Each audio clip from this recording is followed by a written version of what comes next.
Alright, since everyone is settled already, let us start. Throughout the years, thousands of businesses, thousands of organizations, companies have been built and founded. These businesses they all have their own visions and missions. However, any organizations, they all have one common denominator. That is, they want profits, they want gains, they strive to increase their productivity and their profitability. Wala naman sigurong kumpanya ang itinayo para lang bumagsak, di ba? At the end, money was and will always be the prime motivator for any company in general. Kumbaga, a positive return of investment. Kaya nga, bago magdesisyon ang isang tao na gumawa ng isang negosyo o magsimula or magtayo ng isang kumpanya, ano muna ang isa sa alang-alang niya? For him to start a business, to ensure that he is capable of pushing for it, to produce high-quality outputs, one needs to consider what? It starts with letter C. Diba? One needs to consider capital. The word capital, we might actually think of money. Most of people, when talking about capital, or when hearing about capital, most of the time, we automatically associate it with money. When in fact, money is just one type of capital, which is financial capital. But then, ito ang kadalasang mas pinapalago, ito ang kadalasang mas pinapahalagahan, at mas binibigyan ng diin. Much is known about financial capital, however, very little is known about human capital, which is managing people, resources, not just money. And we want to make you understand that it is not just money in an organization, it is not just financial capital that matters. People, employees matters too. And it is important that we examine human capital and how it is managed. So today, we will be further examining that emerging area in human resource management. So, greetings everyone, I am Landy Naron and I am joined by my partner, Maria Christine Oclaret. Welcome to Human Capital Management. For the past weeks, we've been through series of topics, we've been through series of discussions about human resource management. And now we're finally down to our last topic, which is, again, Human Capital Management or HRM for short. So, bago tayo dumako sa ating diskusyon, hayaan yung basahin ko muna ang ating learning objectives. Una, evaluate and assess how human resource considered as capital in the organization.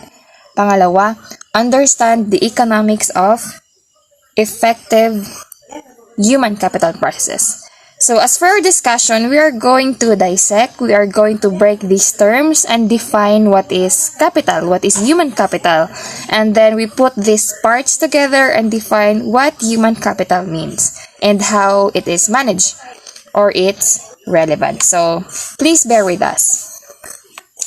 Again, let's start with capital. As I have said earlier, by saying capital, it's not just money and we shouldn't box our mind into thinking na pag sinabi nating capital, pera lang ito agad. Capital, it refers to anything that has value. If it's worth something, then it's capital. It's not just cash. It could be our assets, our real property, cars, house, even our cell phones or our gadgets, laptop. It has value. Pwede nating pagkakitaan, pwede nating ibenta kung sakaling di mo na kailangan. Ano pa? Buildings, furnitures. So, anything that has value, it is capital. Money, it's just a type of capital. Financial capital. It's tangible, nahahawakan, nakikita, easy to measure. We use it to acquire skills or to buy products, services, which is short term.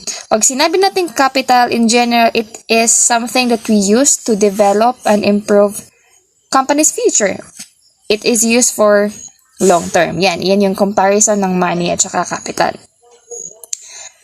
Okay, pag sinabi ng isang tao na I can start my business now since I already have my capital, ibig sabihin, maaari na siyang magsimula ng kanyang negosyo dahil mayroon na siyang hindi ilang pera, hindi ilang financial capital, kundi maaaring mayroon na siyang stocks, machinery, bonds, software, patents, or company cars. These are capital, something that we need that enable us to produce high-quality products and that function as a catalyst for increased productivity. So that is capital. I hope it's clear. It can be either tangible or intangible if hindi nakikita, kagaya ng human capital. But either tangible or intangible, what matter is it has to have value. And that human capital, although it is an intangible asset, it still has an economic value. So why human is an important resource? Now considered as the most valuable asset of any company is its employees, ang tao. Kung naaalala nyo, Miss Universe Philippines 2023 Michelle D, sabi niya that the best natural resource, although natural resource ang sinabi niya, but we can't be natural resource. The best natural resource daw is us, Filipinos. We are an important resource because we can't create great products, we can't create great services without great employees. We should remember that. Money won't grow on their own. Money won't multiply on their own. Diba? Anong halaga ng capital na ito? What value does these assets have? These company cars, these stocks, machinery, bonds, software, patents. What value does this have without the intervention of human capital? Without the intervention of capital, these assets won't grow. These assets won't expand on their own. Diba? Only human has that ability. So, employees are assets to a business and it is needed just as these capitals, this money, goods do. Hence, dito napapasok ang human capital. Human capital, the capital in human capital refers to the human's economic value that helps develop and improve organizations' productivity that is based on their expertise, skills, network, knowledge, ang kanilang kaalaman, ang kanilang kagalingan. So, dito, rather than seeing your employees as expendable or replaceable, napapalitan, you see employees as asset who can add value to your organization based on their skills, their expertise, their network, or their knowledge. Halimbawa, kung ikaw si HR manager, hindi mo iniisip na malaki na ang nagastos mo sa empleyado, sa pasweldo. As an HR manager, iisipin mo na, malaki na ang kita, malaki na ang ambag ng empleyadong to sa aking negosyo at mas malaki pa ang maaari niyang kontribusyon sa paglago ng organisasyon balang araw. Yun. Kasi ang human capital, in other words, ito ay tumutukoy sa collection of all our resources. Even our habits, even our belief, it can be considered as human capital. So if your company is about selling products, the human capital you need is a person with experience delivering exceptional results involving similar products. Halimbawa, sa Unicity, pagdadaan ka, di ba, may babaeng sisigam na, unsay imo ma'am, cellphone, casing, charger? Yes ma'am. So, di ba, we find it annoying sometimes, but we need to understand that it's the human capital they need. That communication skills, that ability to draw people's attention into patronizing your product. So, that is human capital. Okay, so halimbawa, nandito ay education. It's one of the most important human capital. Your years spent in school and hindi lang din yung taon, kundi pati na rin ang quality of that education. Did you take master's degree or your doctorate's degree, ganun.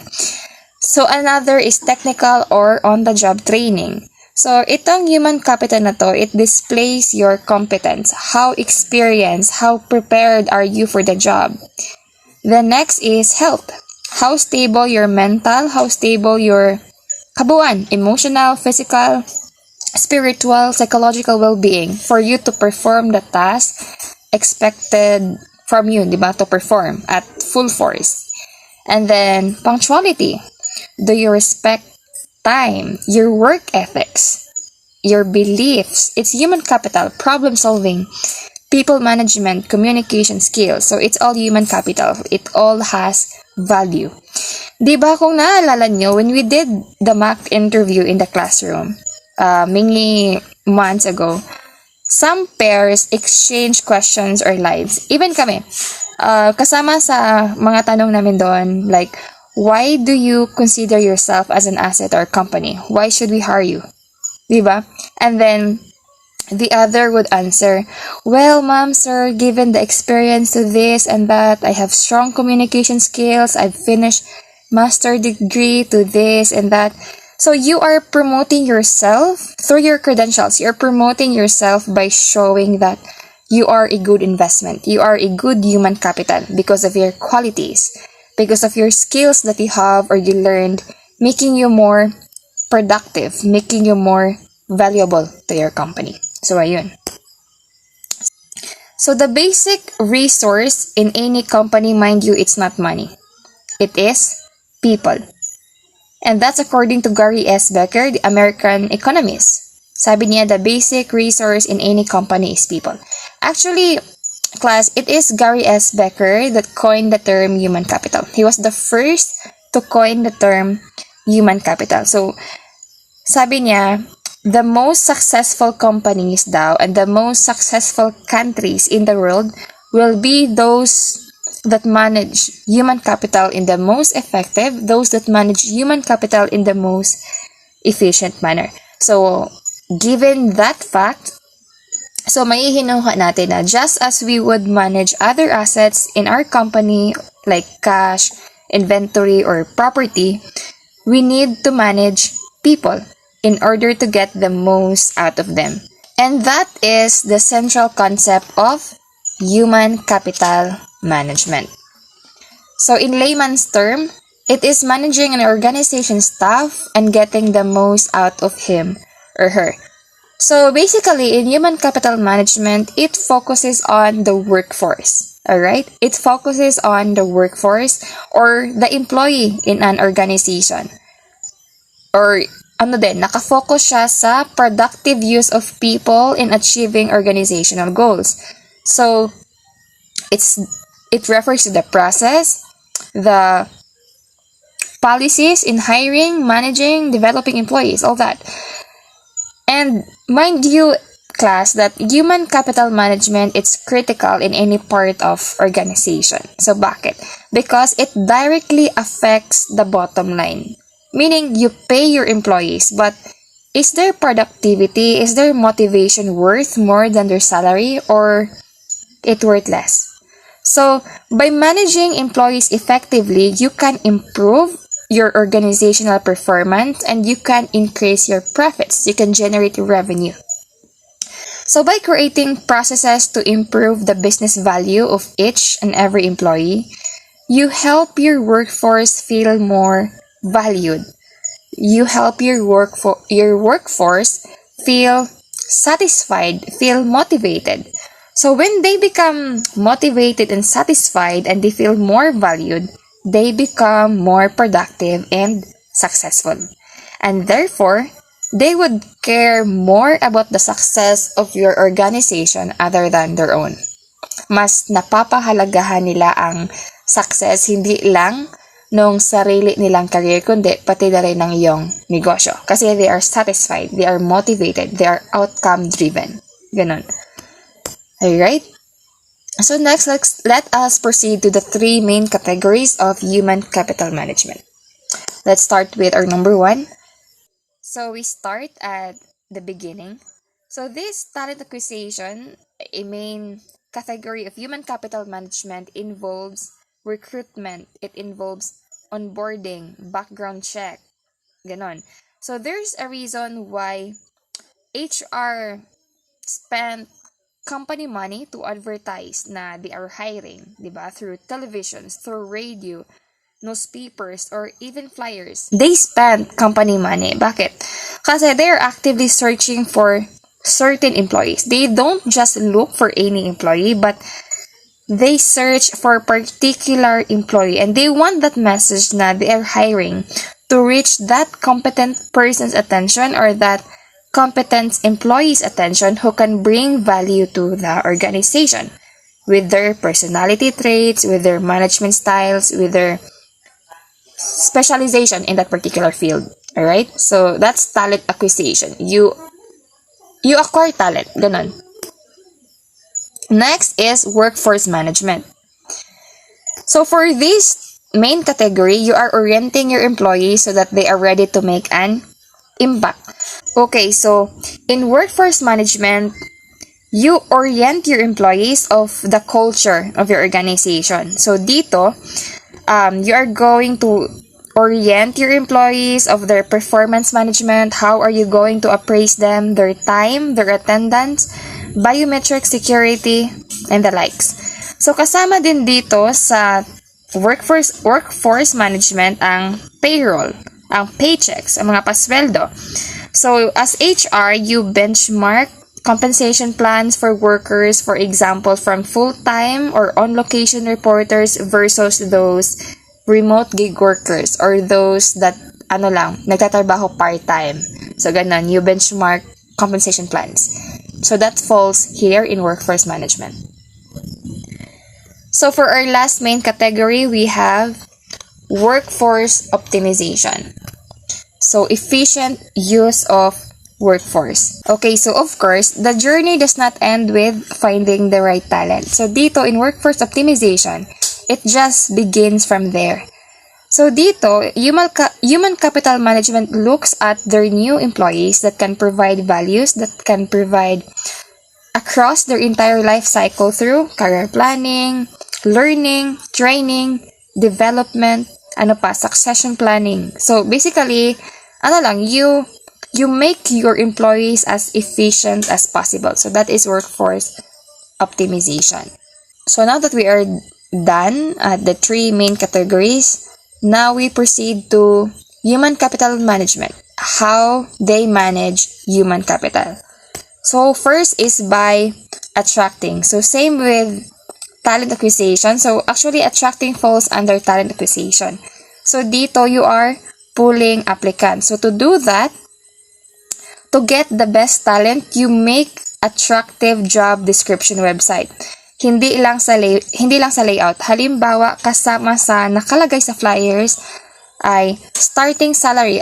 We are hiring. So our starting salary is 100,000 a month. So that is an example of how human capital manage their human capital by attracting employees. Or if we are to be more realistic, pwede din kasama sa flyers, we are hiring, so free bed space. So that is also an example. Then next, developing.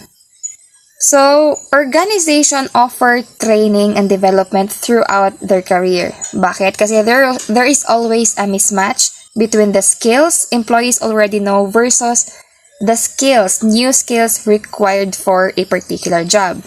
Okay, so even if an employees work for the company for 10 years, there are still a lot they can learn and they can apply to the business. Parang lang yan, kutsilyo, di ba? If you don't sharpen your knife from time to time, it will get rusty. It gets dull. So that goes the same to your employees. They need development then from time to time. They need training. Even if you are employed in that particular organization for a decade already, you still need to undergo development or training. Alright? So next, we proceed to utilizing. So utilizing. The organization has attracted you, they have recruited you, they have trained you. So now, by all means, they should utilize you, diba? And your skill in which they help to develop, to achieve. So this utilization is, so here, diba? They help to develop you. Alright, so this is to achieve organizational goals, to make profits, or to generate revenue. So last we have retaining. Okay, retain. From the word retain, the company invested their time, their effort, their company's money. So, of course, they would definitely want to keep or retain you for a longer time, right? They have to gain more than you cost them. Para saan pa at they let you undergo training. So, di ba? Para saan pa at pinatrain ka nila kung diba? Para saan pa at pinaaral ka nila sa isang skill kung lilipat ka rin pala ng kumpanya kinalaunan. So, they would definitely want to keep you for a longer time. They have to gain more than you cost them. That's business, and that's the rule of thumb when it comes to business. The potential income gain should be greater than the cost. So, ang gastos nila sa pag-train sa iyo ay dapat mas dili mo. Okay. So, dito na din papasok ang mga benefits like reimbursement, travel expenses, fringe benefit, and mga rewards, membership, just to entice you to stay. Or some companies, they do this contact renewal. Like, you are going to work for them, a terms of agreement that states na you are going to work for them for another 50 years, for example, or 20 years. So, ganon. Okay.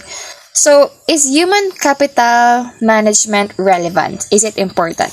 And the answer to that question is yes. First, to identify the impact of people on business and value-adding contributions. Halimbawa, you hired 50 laborers, kaya naman pala ng 10 tao lang yung trabaho. Or in some instances, there are jobs that would not require people. So, halimbawa ay ang automated production facility. So, diba, ito yung mga machines lang ang gumagawa ng mga trabaho. So, through human capital, you can provide data bitaw through human capital management, you can assess if a certain job really requires a lot of employees, or you can minimize quantity and yet yield to the same outcome. You cut your company costs and at the same time, you gain profit. So, that's a win-win situation. So, who wouldn't want that? Next is to make recommendations for future HR and business initiatives. So, now that your employees are proven to be effective, they now know how to drive particular business forward. So now that these employees are proven to be effective, they know now how to drive particular business forward. Then, after realizing na effective pala yung programa, yung business initiative, so you can recommend to your HR to keep that strategy. Or if it's not effective, then you can propose new business initiatives. So, you can make recommendations. So then, a recommendation could be made to keep that strategy, or if it's not effective, you can propose new business initiatives. So, you can make recommendations. Next is to demonstrate HR practices that produces money's worth. Okay, so the company is rolling their pocket for you. So, they want to actually know how better you perform after receiving such training. So, if nalaman nila na ang development rate is masyadong mababa, either they eliminate the training or they eliminate you. Ganon. Kasi diba, bakit sila gagastos ng pera kung alam naman nila na hindi ito masusuklian? So, ganon. Again, the rule of business, the potential income gain should be greater than the cost. So, if it's not worth the risk, then why risk? It's as simple as that. Alright, so overall, by optimizing your workforce, by investing in human capital, you can boost your creativity, your productivity, and your profitability. So, that was it. Alright, so before I end my presentation, I'd like to show you this meme that I found on my Facebook when I strolled the internet just yesterday. Right? So, diba, it's funny, but I find that parang may sense din siya as far as human capital management is concerned. So, there is this interview in IT company, but then this person hacked their computer and invited himself for that interview. So, if this happens in real life, if ako yung HR manager, I would actually want to hire this person. Because the war for talent these days, it's heating up. Business are facing shortage of qualified workers. They need to be selective. Dapat mas sinusuri pa nila of who they should hire. They need to make sure that ang empleyado na napili nila ay talagang best fit for the job. So in the face of this challenge, human capital management is now more needed than ever. Diba? It's a critical success factor for your organization or any organization, not just to identify, but as well to develop the best talent possible and to put them in a particular position where they can have the most positive impact on organizational performance.